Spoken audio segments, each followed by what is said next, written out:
بسم اللہ الرحمن الرحیم۔ باب الانجاس، یہ باب ہے نجاستوں کے احکام کے بیان میں۔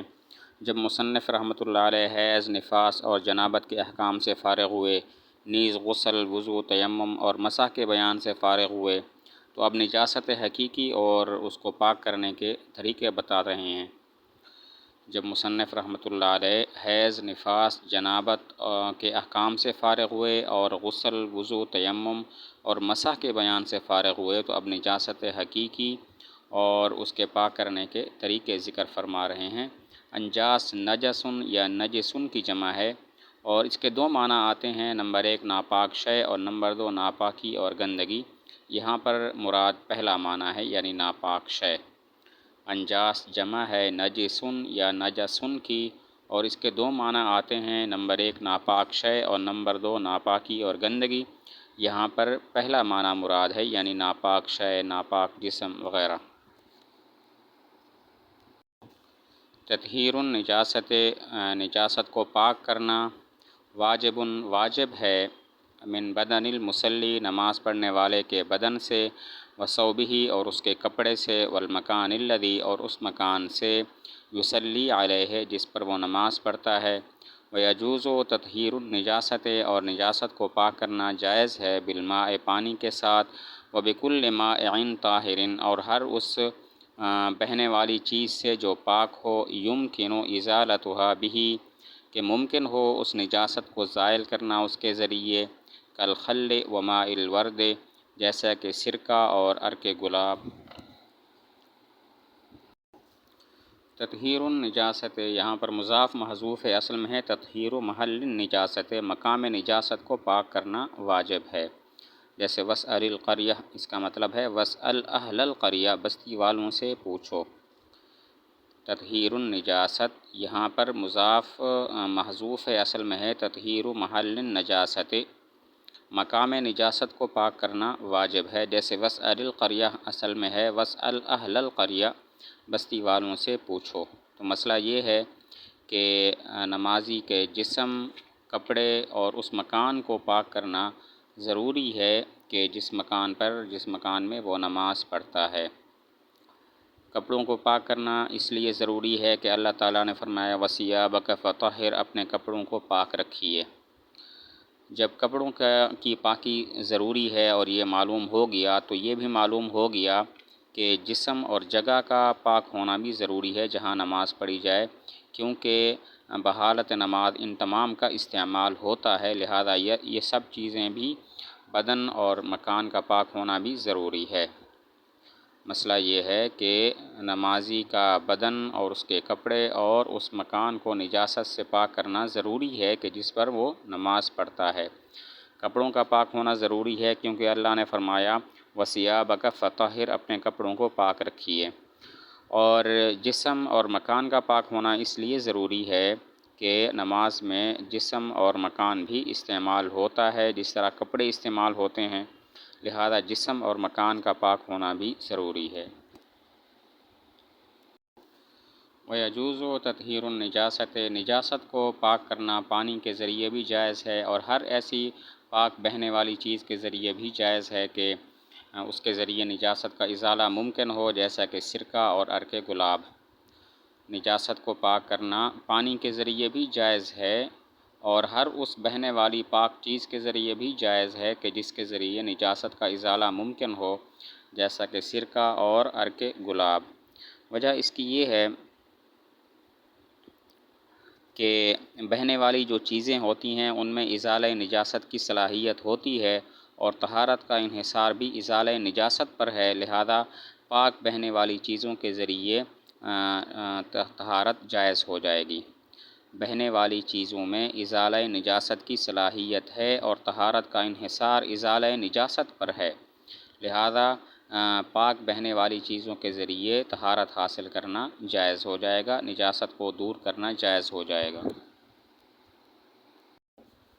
وَإِذَا أَصَابَتِ الْخُفَّ، اور جب لگ جائے موزے کو، نجاست نجاست، لہا جرم جس کا جسم ہو، فجفت پس وہ خشک ہو جائے، فدلکہ بالارض پس اس کو رگڑ لے زمین کے ساتھ، جاز الصلاۃ فیہ، تو اس میں نماز جائز ہو جائے گی۔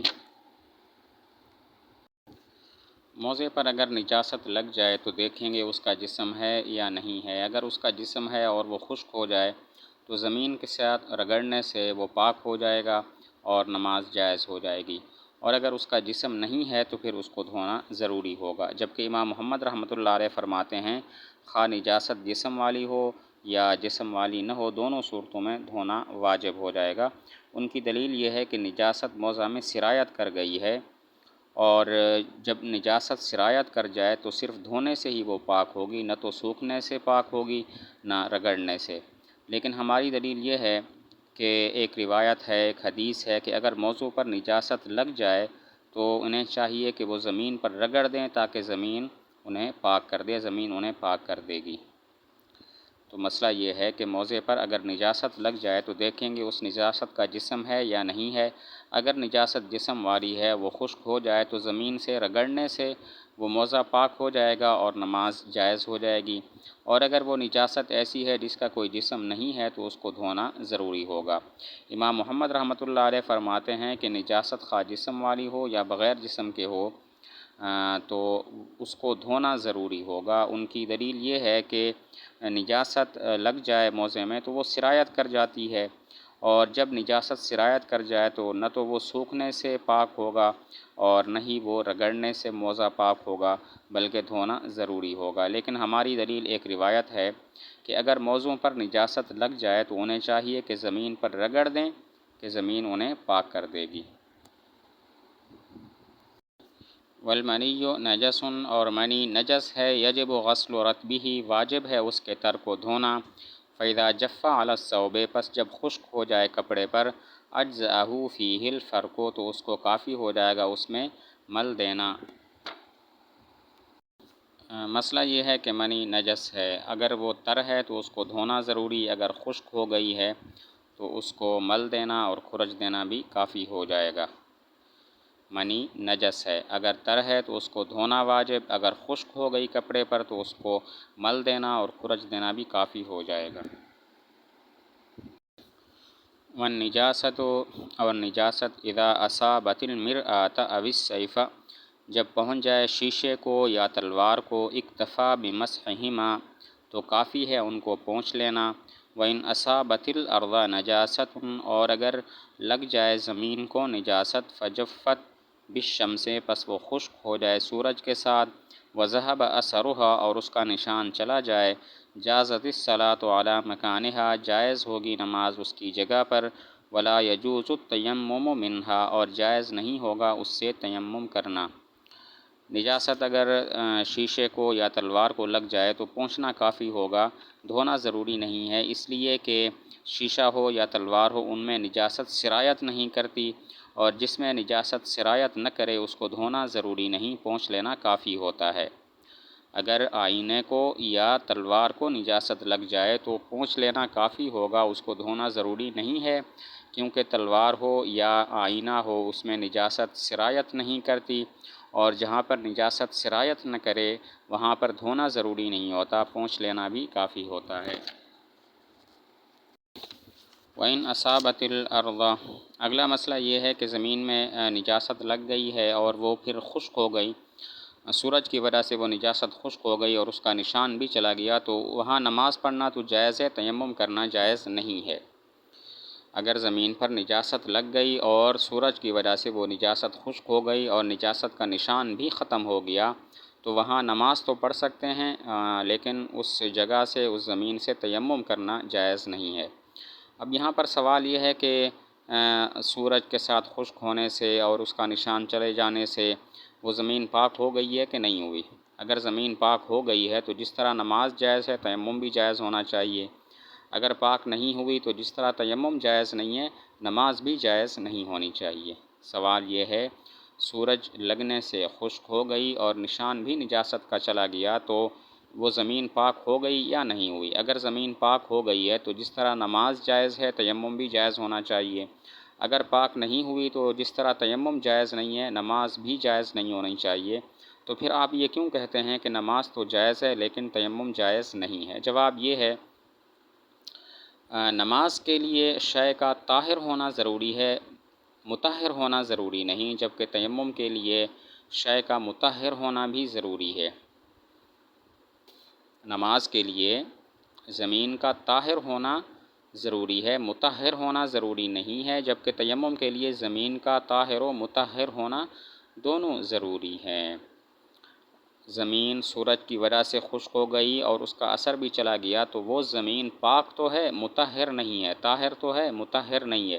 چونکہ طاہر ہے نماز جائز ہے، چونکہ مطہر نہیں ہے تو تیمم جائز نہیں ہے۔ جواب یہ ہے کہ نماز کے لیے زمین کا طاہر ہونا ضروری ہے، مطہر ہونا، پاک کرنے والا ہونا ضروری نہیں، جبکہ تیمم کے لیے زمین کا طاہر و مطہر ہونا دونوں ضروری ہیں۔ سورج لگنے سے وہ زمین خشک ہو گئی، نشان بھی چلا گیا تو وہ زمین طاہر تو ہے مطہر نہیں ہے، چونکہ طاہر ہے اسی لیے نماز جائز ہے، اور چونکہ مطہر نہیں ہے اسی وجہ سے تیمم جائز نہیں ہے۔